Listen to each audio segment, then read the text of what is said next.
Assault and battery. Hosted by Mel and Kelly. And Mike.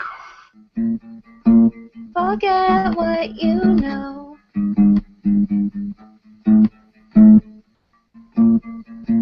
Forget what you know.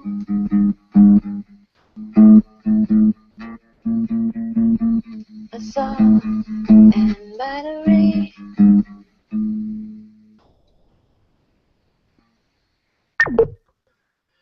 And we are live. Welcome back to Assault and Battery. I'm Kelly Thul at KELLYTHUL on Twitter, which you won't know by seeing it on my lower third because I keep forgetting to do it. And so we're going without lower thirds this week. And with me, as always, is Mel. Hey everybody, I'm Mel at Karmic9 on Twitter, and Jimmy. And then there's Mike. You know, I was listening for it this week, and I still almost missed it. Your voices are so similar. It is really, really tricky. It is. It took a lot of time to get that smooth transition. Wow. Goody. I liked it. I mean, there's some of the developments I didn't like, but I certainly enjoyed the show. So Yes. let's get talking Saul. So, Mike, would you like to start us off this week? Sure. Well, as everyone remembers, last week there was a little bit of a breakthrough on Chuck's part at the end of the episode, where he goes outside to retrieve a box of records from Jimmy's car without really realizing how far away from the house he's ventured until he sees Jimmy in the doorway. We pick up this week. We have Chuck and Jimmy sitting outside on a bench in the sunlight, surrounded by trees. Chuck is staring up at a transformer on a pole, though. And Jimmy takes a second to try and calm him down and tell him to enjoy this moment that they're having outside in the sun. Take his shoes off, put his feet in the grass, feel the grass between his toes. Which, in Philadelphia, would be horrible. Don't ever do that if you're here. But what would one find between their toes if they were to do that? What wouldn't one find when they put their feet on the grass here? This scene couldn't happen here, but in his much more idyllic setting, it seems like a very nice moment between these two brothers coming together, bonding over this case, and, overcoming their own personal obstacles, and nothing can go wrong, right? Right. Absolutely. And we've got John McGivern weighing in early, which I'm sure we'll get to this at the matter of fact. John, what we'll do, it's a great comment, but I think we're gonna save that comment towards the tail end of the show. But we got it, so we see it in the Q&A, and we'll bring it up in a little bit. Oh. So, that was an ominous transformer too, and the law firm is Schwickert and Coakley. I'll say that again, Schwickert and Coakley.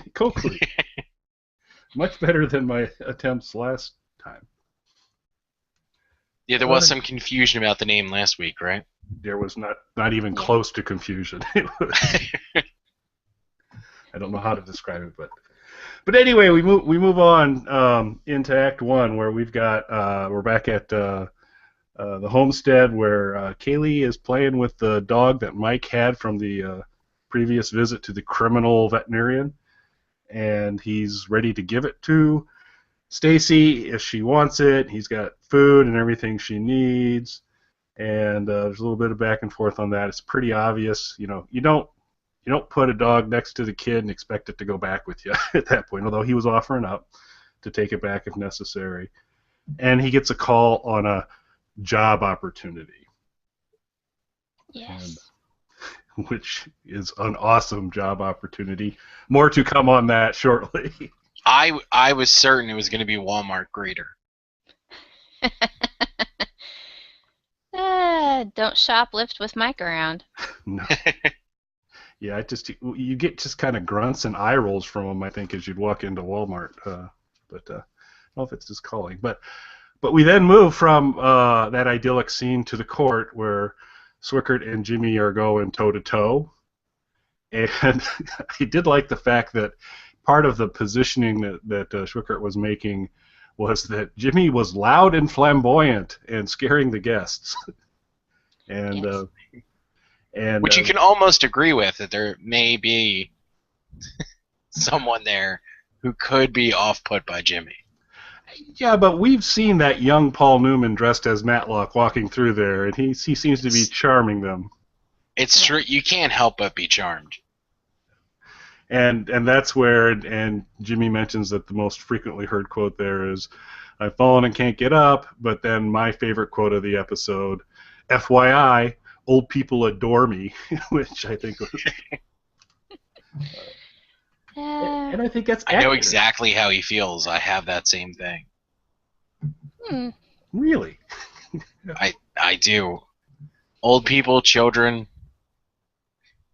Now I scare old people and children. Interesting. You need to look a lot more menacing, maybe get a few tattoos, and they'll just warm right up to you. There you go. Huh, I should try that. Yeah, I'm not so good with old people. Kids I'm good with, but I think that's more because it's like we're on an equal mental level and a lot of stuff, and so we connect. It's like, how high can we stack these blocks? I really, really care. I think they just look at me and know they're going to get away with stuff. The old people? Both. The old people and the children. That's great. I mean, and when we say old people, we mean our experienced humans. Yeah, let's qualify that statement. Seasoned Homo sapiens. What are we calling old here now? I'm not going to get into that debate. Nope, I don't think so. We'll move on to that. Schwickert and Coakley are doing a big document dump on the Brothers McGill interrogatories, and they're really there's quite a bit. And Jimmy's pushing hard to say, "We're doing great on our own," and and Chuck's like, "You're not going to like what I'm going to say." And he talks about being able to Aaron Brockovich the shit out of this case, which I thought was pretty awesome. But Chuck's saying we need help, we need to refer to HHM. He makes a good case that they're not going to be able to scale based on what the other firm is doing, that they just simply can't. And as much against his better judgment, Jimmy throws out a Hail Satan and says, "Well, at least I'm finally getting out of the mailroom." And so they're going to go, and then Chuck sneaks out of the house with his space blanket and a pencil and an oven mitt, and makes a call and just says, "It's me," when it cuts out. So when we're at this point, we'll learn a little bit more what that's about later in the show. But and they all lived happily ever after. The end, Yeah. yes. And they Yeah. won the case. Saul got a desk of marble. Jimmy had a desk of marble. It was great. At that point, did you have a guess who Chuck called? Who were you thinking Chuck called at this point in the show? Mel. Vader. You think he called Vader? Mike? Yep. Vader. There was no question for me. Yeah. Yeah, I was 55% Vader, 45% Kim. That he might be trying to. I figured he was working the angle. We're going to find out more, but I thought he might be trying to do it maybe through Kim. But I also thought Vader was a strong contender. Yep. So in Act 2, we start off with finding out about Mike's job opportunity. He is standing in a very familiar-looking parking garage, just standing. And then a really large dude, I mean a really, really big dude, Massive. walks up. Yes. And asks him, "Is this the place where we wait?" And Mike's like, "Think so." So they both stand there a few feet apart, arms crossed over their chests. looking very menacing, waiting. And then this other guy comes up with some very interesting pants on. I guess it was supposed to be some sort of camo. Looked interesting. Anyway, he's loud. He's a talker. He's waiting with them too. Then he starts trying to tell them what the job's about. And then eventually he gets around to asking, what they're packing. and And I know when I meet two guys in a parking garage and we start talking about what we're packing. Yeah. I had a nickel. And you're always talking about what you're packing for lunch. Always. And so Mike answers, pimento. And they don't believe him. And you see on the behind Mike, there is a little brown lunch bag. He is for sure packing a pimento sandwich. The guy doesn't believe him, and he's like, here's my favorite quote. Pimento is a cheese. They call it the caviar of the South. That was my favorite quote of the episode. Is that true, Mel, as our Southern representative? Is pimento? We have never done so in my circles. It is very popular down here, but I have never heard it called the caviar of the South. Awesome. We tend to reserve that for like black-eyed peas, actually. Oh. But that's okay. Mel, before you go on, I want to do a little bit of catch up on some of our interaction opportunities. Oh, okay.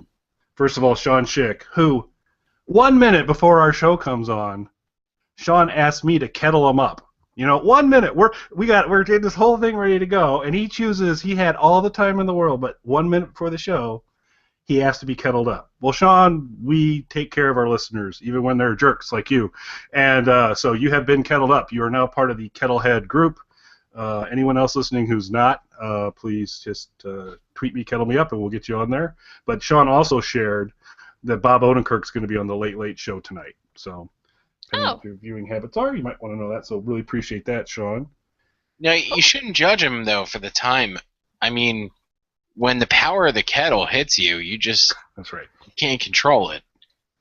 That's there. Okay. This is why we have multiple people on the show, is to balance things out. I was wrong. Certainly, Sean could ask whenever he wants to, and he's a proud member of the kettle community now. John, wait, what was your title in the kettle community, Kelly? I am the temporarily ensconced list keeper for the collective of equals that is the Kettleheads. What? If only there was some way to whittle that down. Yeah, I don't think there is. There's absolutely no way. I'm the guy you say kettle me up to, and I kettle you up. So that's it. John McGivern was wondering if pimento cheese is code for something. I don't think it is. Kettle me up certainly sounds like it is. I wasn't quite sure what we were meaning there. Oh, goodness. Never mind. I think pimento cheese is indeed code for caviar of the South, John. And then Very tasty sandwich. There you go. Which Mike it seems to be a sandwich of choice, because he offered Jesse half of his pimento sandwich when they were off on a little jaunt together in Breaking Bad. And Jesse, not a pimento guy, apparently. No. I don't think he's familiar with the caviar of anything. I would say that would be correct. Let me think if there's any other catch-ups here. Just a quick one, and this looks like this was from Sean around if Mike was indeed the Walmart greeter, there would probably not be a whole lot of shoplifting, which I would agree with. Mm-hmm. So sorry, Mel, but wanted to catch up with you. So, a minivan pulls up, and a pudgy guy gets out. He doesn't look like a criminal. He doesn't look like somebody that needs protection from drug types, but he then pulls into this spiel about how his name is Price, and if you watch with captioning, it's P-R-Y-C-E, not P-R-I. And then he proceeds to tell him, well, that's not really his name, it's his nephew's name, and he's always thought it was cool. And the guy just can't shut up. He's telling them a lot of useless information. We find out the deal is $500 a piece for all three of the guys. And then Loudmouth in the pants says, well, why don't you give me $750 and the big guy $750? We don't need this old guy here. He doesn't even have a gun.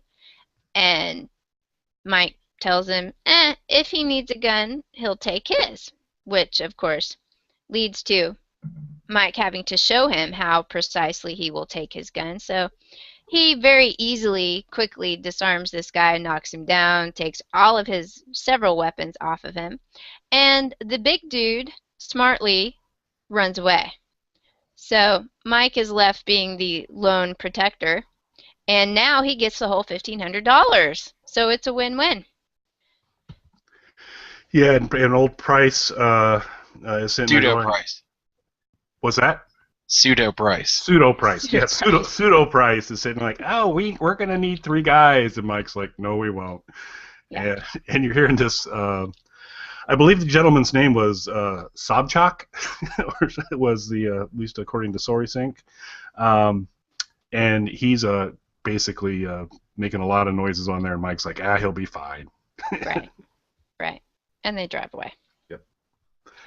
And Mike has access to all the water and soft drinks now too. Fair point. True. I like So how really, Price drink coffee. it's a lot more than $1,500 that he's making out with now. Yes. He gets all the cooler of water and whatnot. So they drive off to their rendezvous. We cut to Chuck and Jimmy leaving the house for their big meeting at HHM. And we see as Jimmy is so sweetly and brotherly helping Chuck get dressed up in his suit, and he has even come up with the brilliant plan of lining Chuck's suit with his space blanket so that he is actually wearing his space blanket to venture out into the world.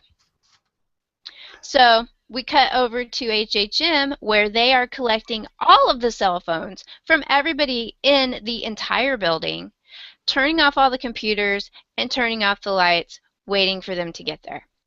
And when Chuck walks in, all of the lawyers and employees and everybody are lining the stairs and the balconies, and they give him a standing ovation, and I felt sick.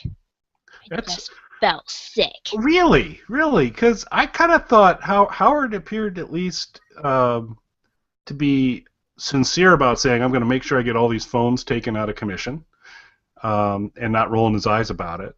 Right. No, that I thought he was. They were obviously going to a whole lot of trouble. Why? Why were they going to this trouble? We find out later. Okay. We find out later, but I knew it was No, but coming.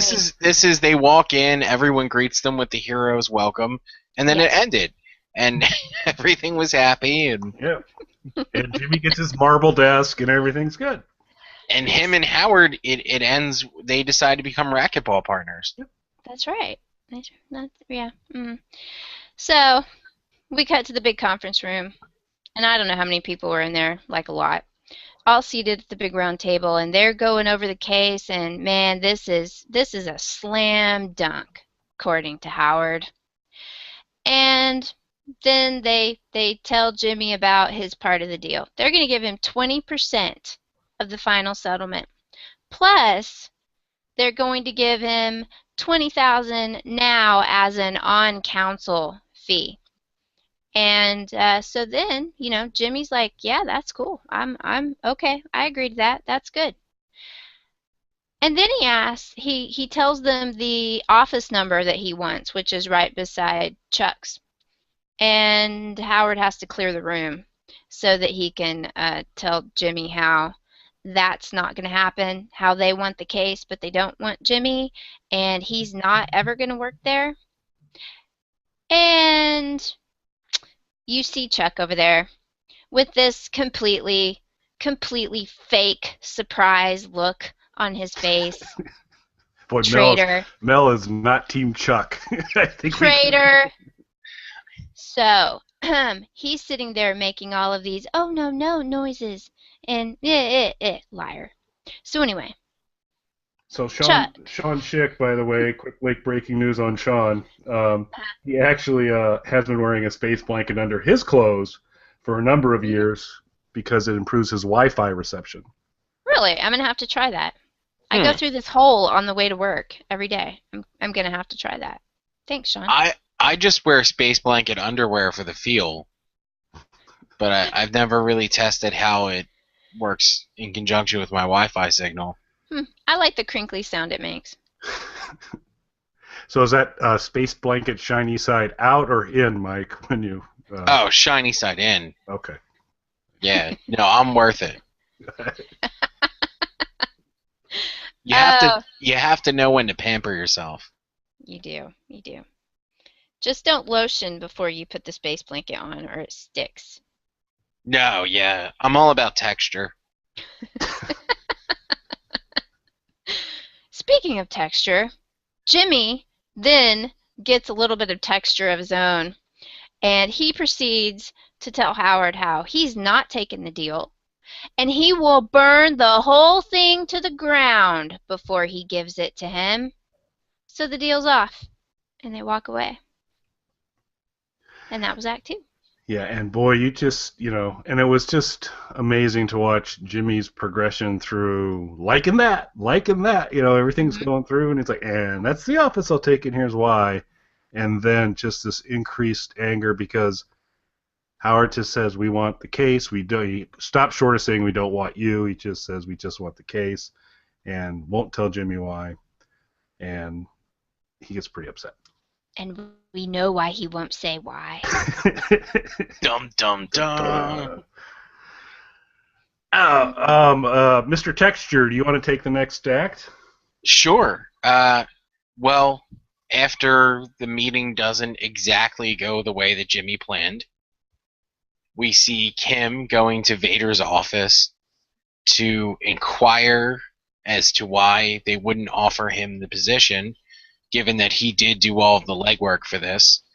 And Vader kind of lays into her pretty hard and puts her in her place about questioning his decisions and the decisions of the partners. But then when she turns around to leave the office, you see that he has a little bit of a change of heart, maybe, or wants to share something with her, tells her to come in and close the door.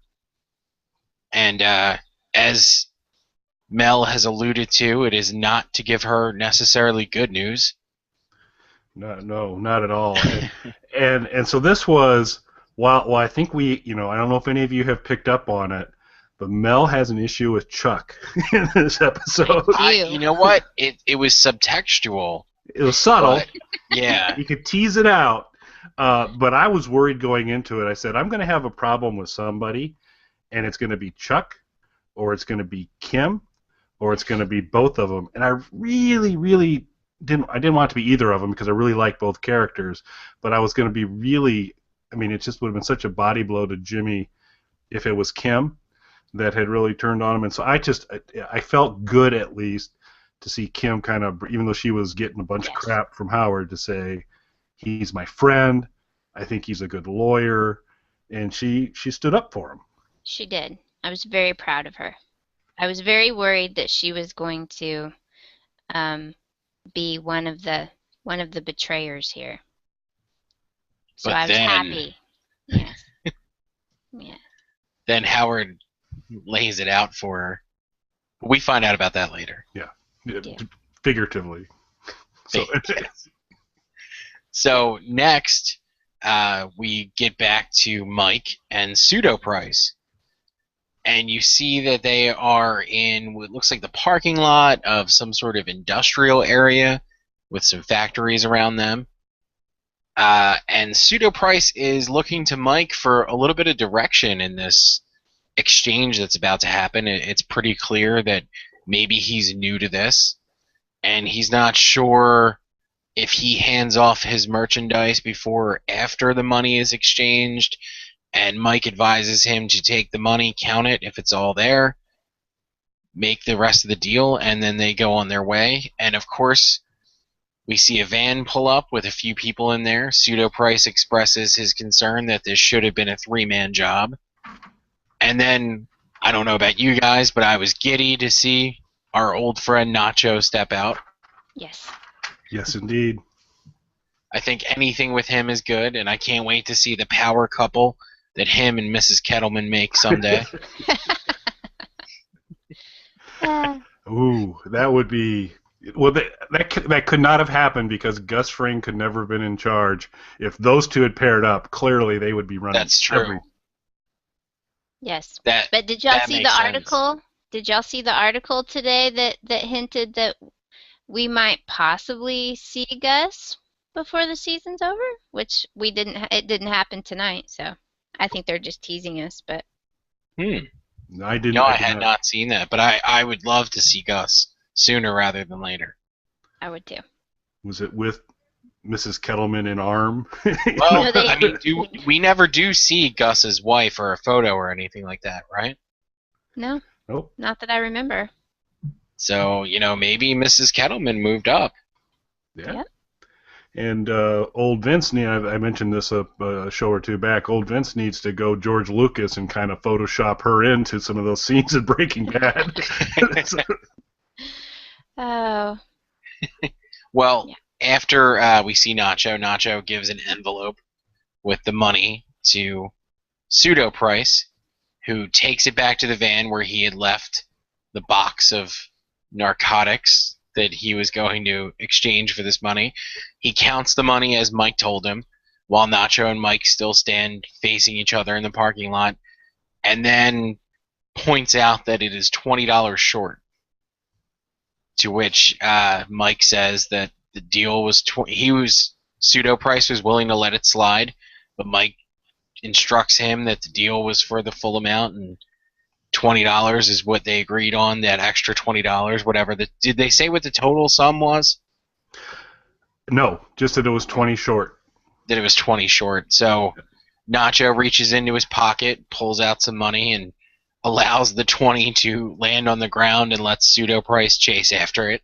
Who was surprisingly quick and nimble, I'd like to point out. No, yeah, he got that 20 a lot quicker than I thought he would. The fact he's able to bend over was impressive. That could have been a good moment for some Benny Hill style comedy, but he hands him the box, which he opens up, and you see that it is prescription pills that are still factory sealed.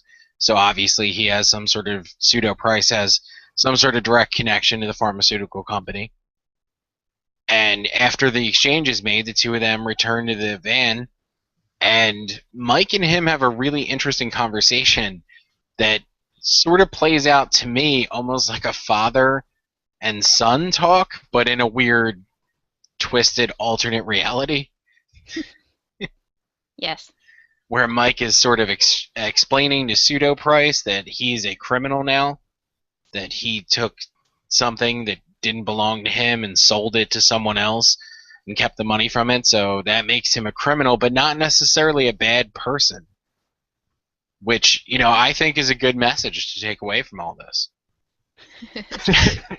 Absolutely. Yeah. It's You want to steal some drugs and sell them, that's fine, but, just still be a good person on the inside.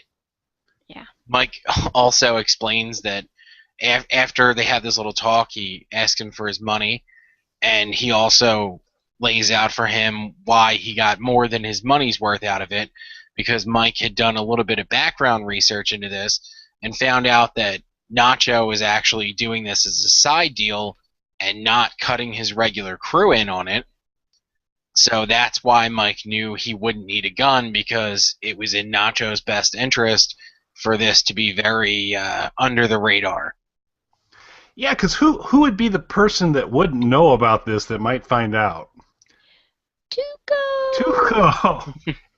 And he's not noted for kind of being the most forgiving guy in the world. No, Well, he is not. No, I mean, he might be a little hyper at times, but, he's just misunderstood. He's a good Yes. cook. Give him that. Yeah. Yeah, that it was. I mean, it was this whole.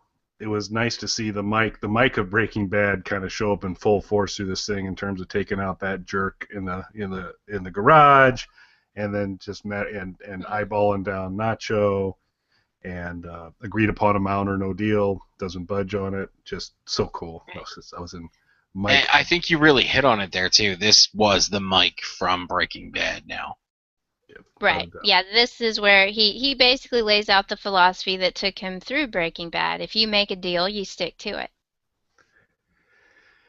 Absolutely. And that became an issue in Breaking And I Bad. think maybe we're going to see another character begin his transformation into the character that we know and love him as. And Yes. I mean Chuck, of course. Yes. Yeah, I missed. Yeah.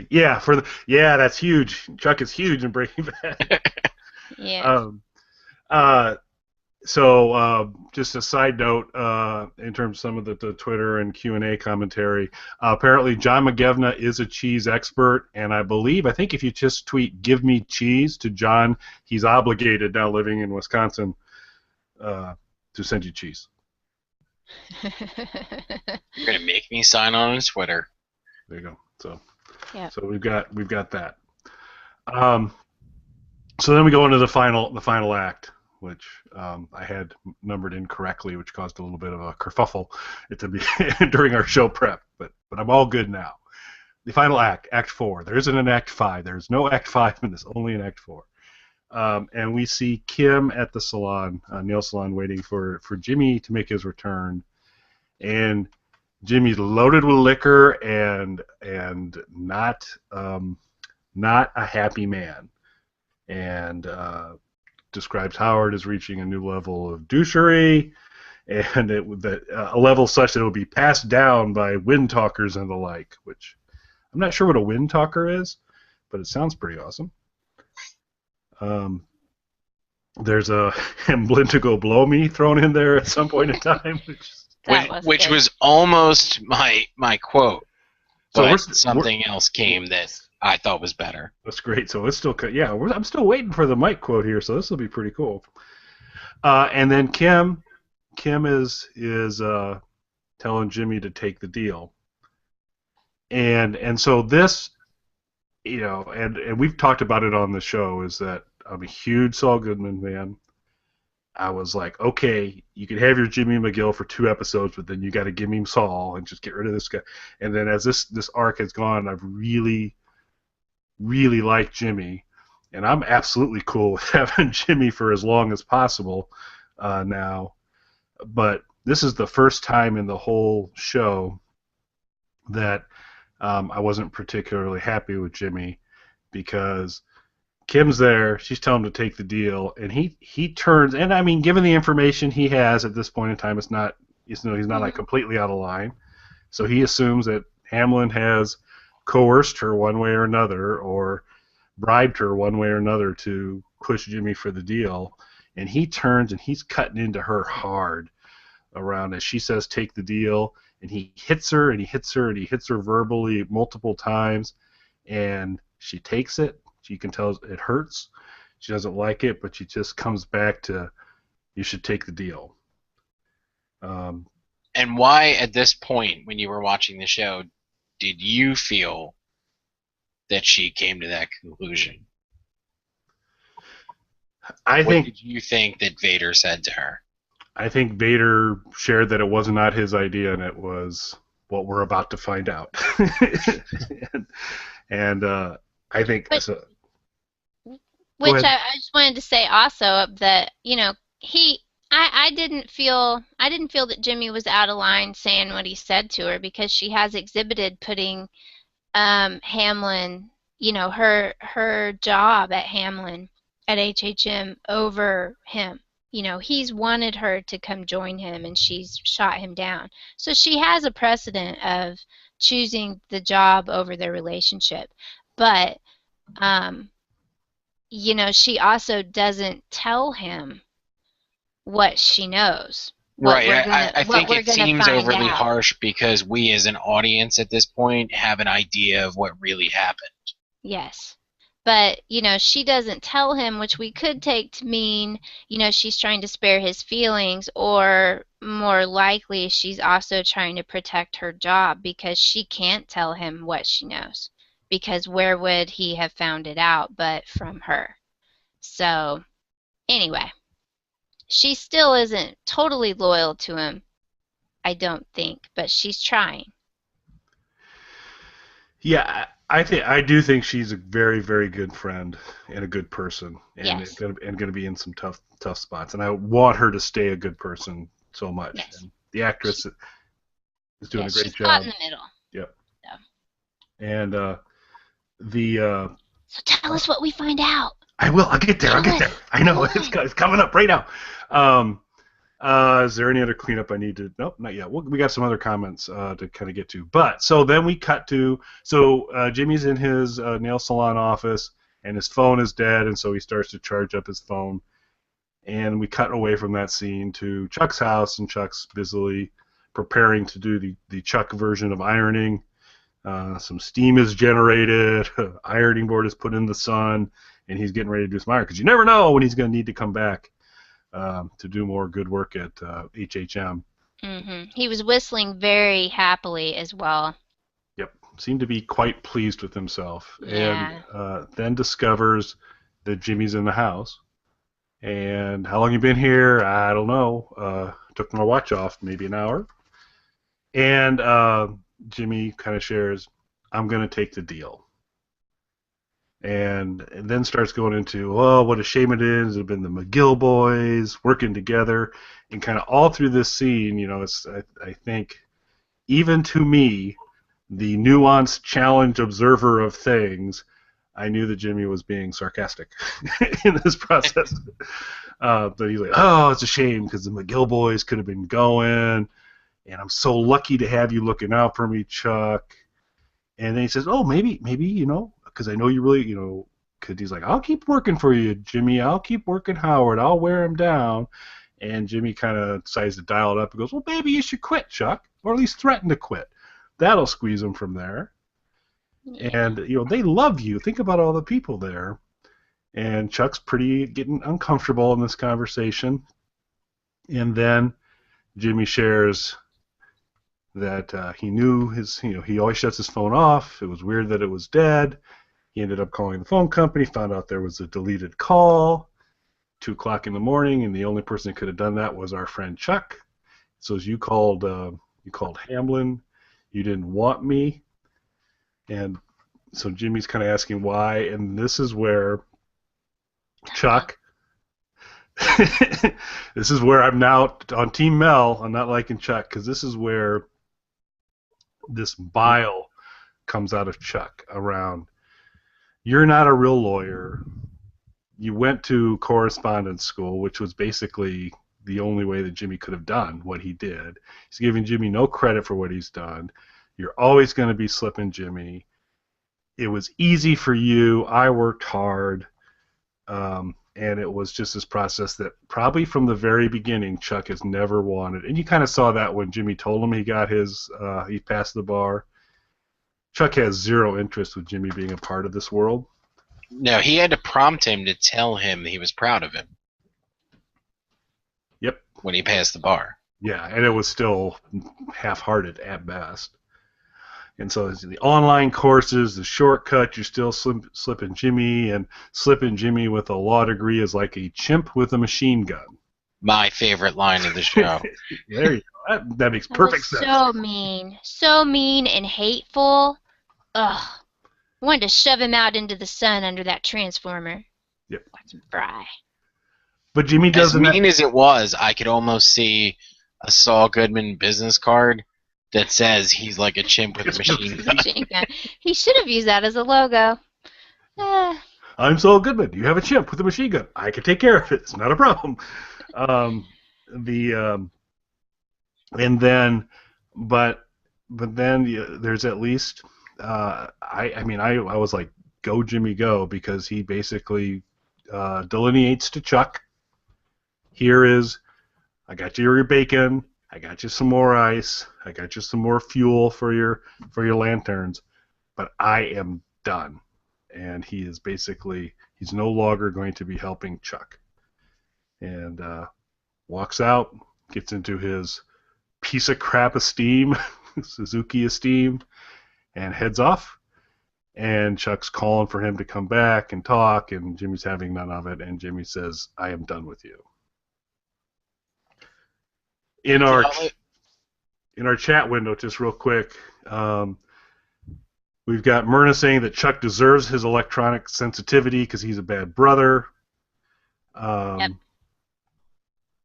And she's also, and I did not know this, that Myrna did not watch Breaking Bad, and it's just awesome that she's watching Better Call Saul and joining us, a good regular contributor to this show, and thank you very much, Myrna. Yes. Wait till you see Chuck's character in Breaking Bad. It's amazing. Y'all don't do that to her.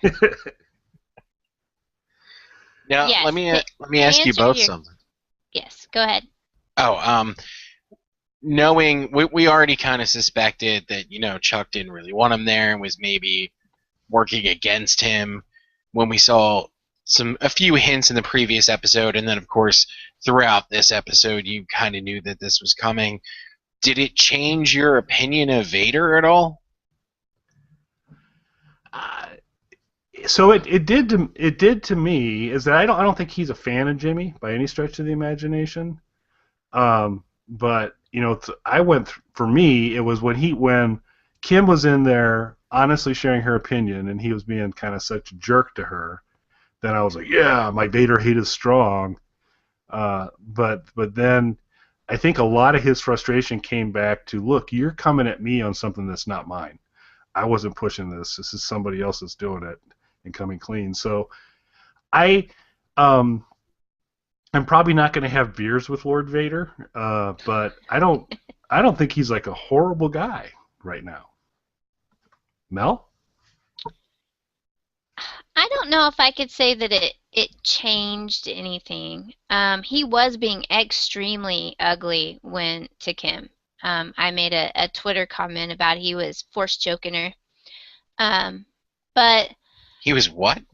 force choking her. Vader, you know, we call him okay. Lord Vader. Yeah. He was doing I'm good. everything but force choking. I got there. He's got Yeah. Mike has a lot of different film context there. So Yeah. Oh, okay. Yeah. Okay, moving on. I don't know if it overall changed my opinion of him.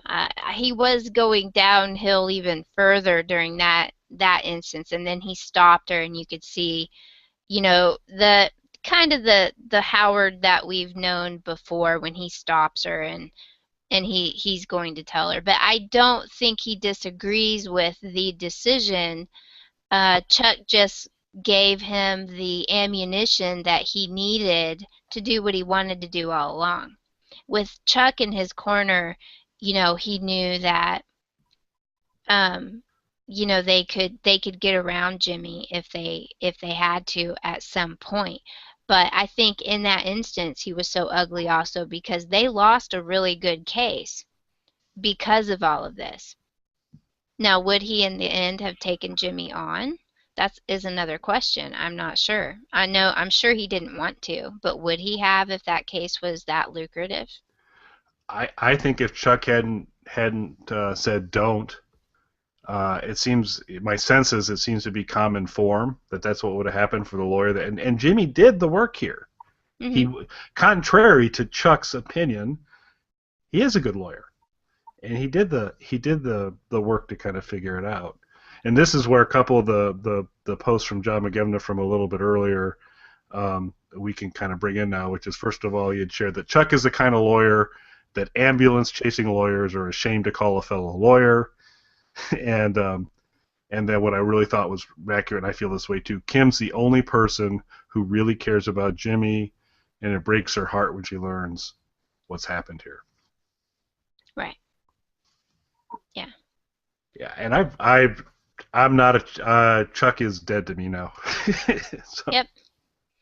Well, I mean, you know, especially when he throws that comment out about he was proud of him when he got a job in the mailroom.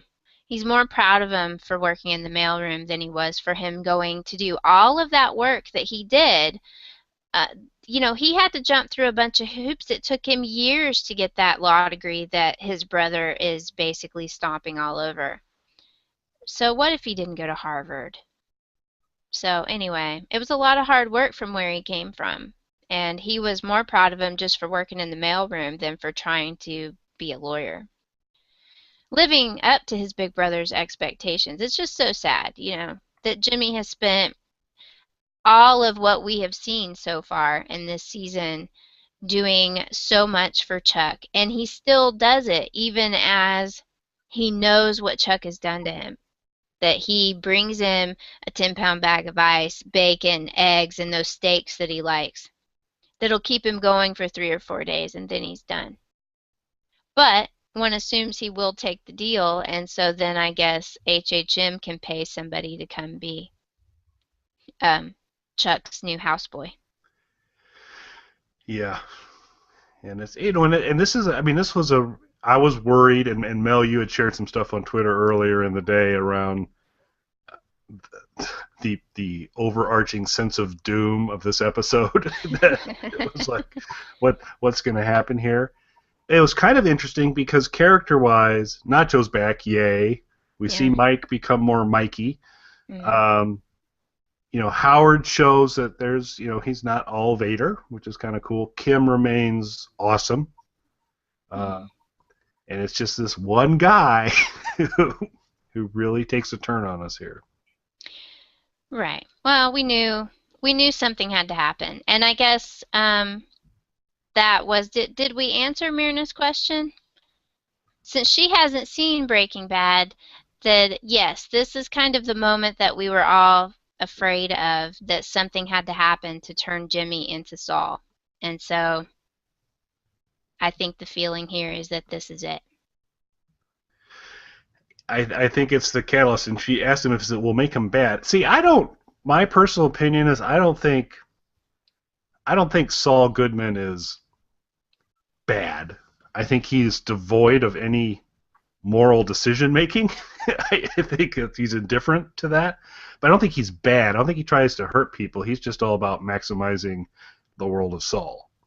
So, which maybe Plus, I think good and bad are relative terms. That's right. Ask Mike. Well, hence Mike's speech in this episode is very telling. The question of whether if you're really a bad person for doing things that aren't entirely legal. So that's going to be one of those moral questions that gets thrown around here.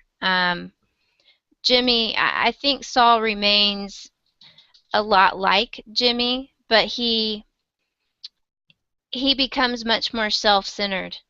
And you see it from this instance. He's put so much into helping his brother and trying to make his brother proud of him through years that have been implied here. I mean, we've seen bits and pieces that this process has been going on for years, that he has been taking care of Chuck and working in the mailroom and trying to be somebody that his brother could be proud of, and then to turn around and find out that his brother thinks he's a chimp with a machine gun. It's one of those moments that makes you go, why did I bother? Why did I do that? Why did I put somebody else before me all of this time? And yet, as you pointed out, he still did it again even after he knew what happened. Yes, he did it. He did it as he walked out the door, which shows that he truly loves Chuck. And he has taken care of him not out of some sense of obligation, but because Chuck is his brother and he does love him and he truly cares for him. And then to be betrayed in this way, this is a big, big betrayal here. And this is a big enough betrayal in my mind that this turns Jimmy into Saul, and he has to turn into somebody that has to let that go and only think about himself. So that's my answer. Yeah, and so now it's going to be, and so they had some previews that were not enlightening. They were Mad Men level worthless in terms of. It wasn't quite that bad, but because Mad Men, it's like there's a desk. Okay. So I don't have any. Now Marco, the last episode is Marco, which is one of the Salamanca brothers' names, which is intriguing. But Any predictions going into the next week? Is do we start? Does Saul start to emerge either in personality or by name in this last episode, or is that going to be a season 2 deal? I am thinking perhaps that the very last thing that we see in the last episode or that we find is that he goes and actually changes his name to Saul Goodman. I don't know. Mike? Yeah, I think we're going to see Jimmy, try and deal with this, probably not well, and stumble around for a part of the episode. But I agree. I think at the end of this season, the very last thing we're going to see is the emergence of Saul Goodman.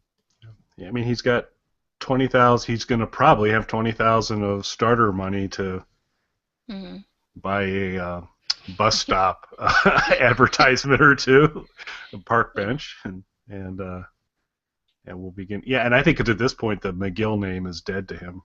Yes. And so it'll be fun. But it's been, I mean, kudos to everybody involved. Again, it's just tremendous actors, and the new, the existing folks we knew were already great, and we find out they're even better. Bob Odenkirk, Jonathan Banks, the new people, the whole scene between Vader and Kim was awesome. Both actors did a great job there. Yes. And it's great writing. Patrick Fabian does a great job as Howard. Somebody who we love to kind of hate. Yep. And that, even that though he scene does nothing. In particular was so good because it was. The force choking, 50 Shades of Saul, and but you had that whole thing, and then you saw he really conveyed the frustration of his character right before he told her to stop. Yeah. And close the door and tell her what it was, because he's really, I mean, while I'm sure he doesn't like Jimmy, he in this scope of things, in the scheme of things, he's just a pawn to what Chuck wants. Right. He's just carrying out Chuck's dirty work. Yeah. And in the Q&A, John had said similar, that even though Howard doesn't like him, that he thinks he would have taken him on to get this payday for the firm. And, I think he seems like the kind of character who would put a win and that kind of influx of cash over his problems with Jimmy as a person. Right. Yeah. So all in all, a very sad episode. We knew it was coming. I knew it wasn't going to be as fun as Pimento sounded. Yeah.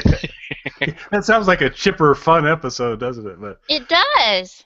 Yeah, and I didn't realize it was going to be Pimento Sandwich, but it's so awesome to see Mike back in like full Mike mode and taking that guy out, and just being so cool, and so it's great.